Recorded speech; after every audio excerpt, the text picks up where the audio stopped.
कोलकाता के RG Kar medical college और अस्पताल में लेडी ट्रेनी डॉक्टर के साथ हुए रेप मर्डर मामले में राज्य की मुख्यमंत्री ममता बनर्जी बैकफुट पर है। छात्रों ने उनके खिलाफ आज मोर्चा खोल दिया। छात्र संगठनों ने मुख्यमंत्री ममता बनर्जी के इस्तीफे की मांग को लेकर नबन्ना मार्च शुरू किया। हावड़ा ब्रिज पर पुलिस और छात्रों के बीच जबरदस्त नोकझोंक देखने को मिली। पुलिस ने छात्रों पर पानी की बौछारें की और साथ में आंसू गैस के गोले भी छोड़े। वहीं फिर भी छात्र पीछे हटने को तैयार नहीं हुए। हावड़ा ब्रिज पर धरने पर बैठे प्रदर्शनकारी छात्रों का कहना है कि चाहे कुछ भी हो जाए, लेकिन हम हर हाल में नबन्ना तक पहुंचेंगे।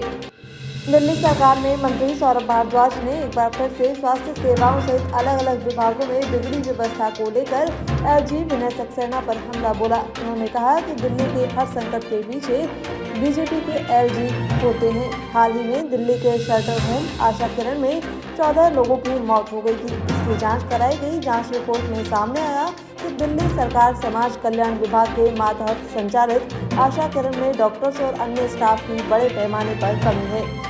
आशा किरण में डॉक्टरों और अन्य स्टाफ को नियुक्त व ट्रांसफर करने की जिम्मेदारी एलजी की है। यह मामला सर्विस विभाग से जुड़ा हुआ है। उन्होंने आगे कहा कि यह विभाग एलजी के अधीन है। जब ये सवाल उठाए गए तो उनके कार्यालय से बताया गया कि एनसीसीएए की बैठक न होने की वजह से सीटें खाली पड़ी हैं। इससे साफ है कि एलजी के अंतर्गत आने वाले सेवा विभाग ने अपना काम नहीं किया। इसके बावजूद एलजी कार्यालय की तरफ से झूठ परोसा गया। राजस्थान के राज्यपाल हरिभाऊ बागड़े ने राजभवन में शिक्षा विभाग की विशेष समीक्षा बैठक ली। इस दौरान राज्यपाल ने कहा कि हमारी सर्वोच्च प्राथमिकता गरीब बच्चों को गुणवत्तापूर्ण शिक्षा प्रदान करना होना चाहिए। उन्होंने आगे कहा कि शिक्षकों को समय के अनुसार प्रशिक्षण प्रदान करने की प्रभावी व्यवस्था हो। पिछले क्षेत्रों को चिन्हित कर स्कूल खोले जाने और घुमंतु परिवारों के बच्चों की शिक्षा के लिए भी प्रयास किए जाने पर जोर दिया जाना चाहिए। बैठक में शिक्षा मंत्री मदन दिलावर ने शिक्षा क्षेत्र में राज्य में किए जाने वाले विशेष प्रयासों के बारे में जानकारी दी। मुख्यमंत्री भजनलाल शर्मा आज सीकर जिले के दौरे पर रहे। यहाँ उन्होंने सांगलिया धूनी में माता के धूप लगाई और खींवादास महाराज की समाधि के दर्शन किए। इसके साथ ही मुख्यमंत्री ने सांगलिया धूनी के पीठाधीश्वर ओमदास महाराज से आशीर्वाद लिया। बता दें, मुख्यमंत्री ने यहाँ बाबा खींवादास महाराज की 23वीं बरसी कार्यक्रम में शिरकत की। मुख्यमंत्री बनने के बाद शर्मा का ये दूसरा सांगलिया धूनी का दौरा था। उप मुख्यमंत्री दिया कुमारी ने पर्यटन विभाग की अहम बैठक ली। इसके बाद उन्होंने कहा कि राजस्थान में पर्यटन विकास की असीम संभावनाएं हैं। राजस्थान को पर्यटन में अग्रणी राज्य बनाने के लिए हमारे संकल्प को पूरा करने में राजस्थान पर्यटन विकास निगम यानी आरटीडीसी की महत्वपूर्ण भूमिका है। डिप्टी सीएम ने कहा कि राजस्थान पर्यटन विकास निगम की लाभ की स्थिति आए तथा अन्य राज्यों के मुकाबले राजस्थान को पर्यटन का सिरमौर बनाने में अपनी भूमिका का निर्वहन कर सके, इसके लिए कार्य किया जाना है। उन्होंने कहा कि इसके लिए अधिकारी कार्य योजना बनाकर काम करें।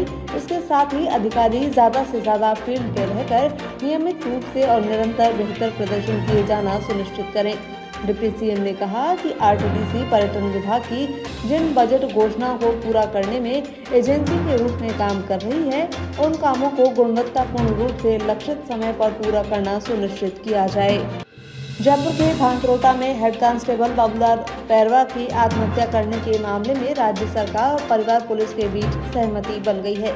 जानकारी के मुताबिक दोनों पक्षों में 7 मांगों को लेकर सहमति बनी। इसके साथ ही आज परिजनों ने मृतक हेड कांस्टेबल के शव का अंतिम संस्कार कर दिया।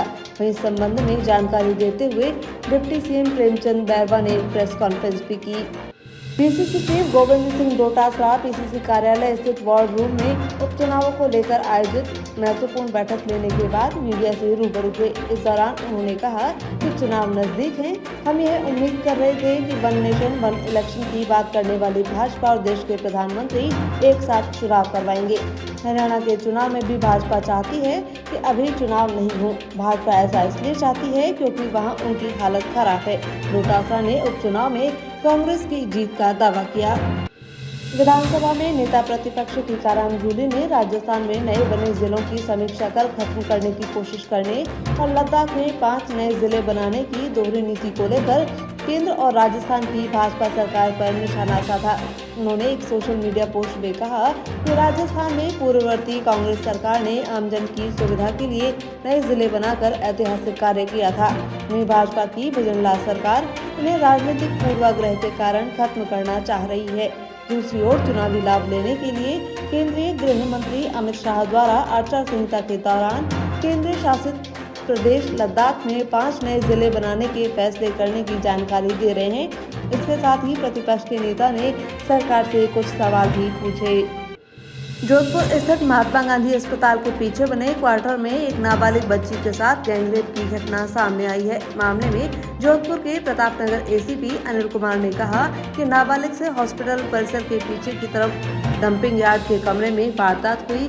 पीड़िता का मेडिकल करवाकर बयान लिए गए हैं। वहीं मामले में आरोपियों की तलाश की जा रही है।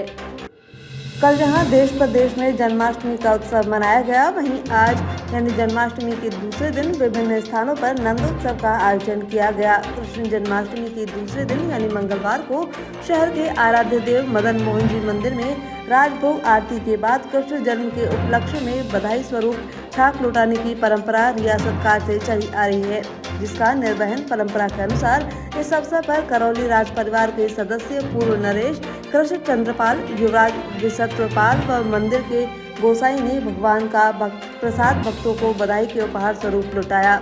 इस दौरान सैकड़ों की संख्या में भक्त मदन मोहन जी के दर्शन करने पहुंचे।